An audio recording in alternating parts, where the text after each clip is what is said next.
ప్రధానమంత్రి నరేంద్ర మోదీ నాయకత్వంలో కేంద్ర ప్రభుత్వం 12 ఏళ్ల పాలన పూర్తి చేసుకోవడంపై కొమరంభీం జిల్లా కాగజ్నగర్లో బీజేపీ నేతలు హర్షం వ్యక్తం చేశారు.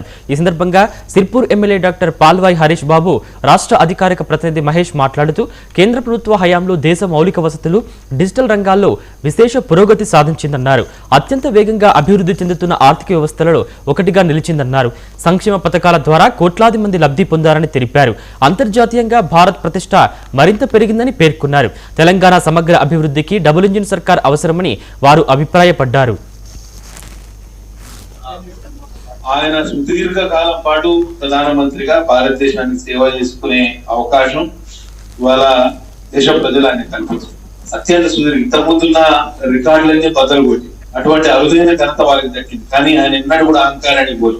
ఆయన కార్యాలయానికి, ప్రధానమంత్రి కార్యాలయానికి సేవా తీర్థ అని పేరు పెట్టాడు. ఈ 12 సంవత్సరాల పాలనకు కూడా సేవాకాలం, అంటే ప్రజలకు సేవ చేయడానికి మనం ఉన్నాము తప్పించి దాని ఒక పదవి గాని లేకపోతే అదొక స్థాయి గాని మనకి ఇవ్వదు. ప్రజల సేవ కోసమే మనం ఉన్నామని ఆయన 12 సంవత్సరాలు మనసావాజ కర్మను నమ్మేళ్ళు దాన్ని అమల్లో పెట్టడం జరిగింది. ఇవాళ ప్రధానమంత్రి ఆవాస్ యోజన కింద ఈ రాష్ట్రంలో జరిగే ఇందిరమ్మ ఇండ్ల నిర్మాణంలో 2 లక్షల రూపాయలు కేంద్ర ప్రభుత్వం ఇస్తారు.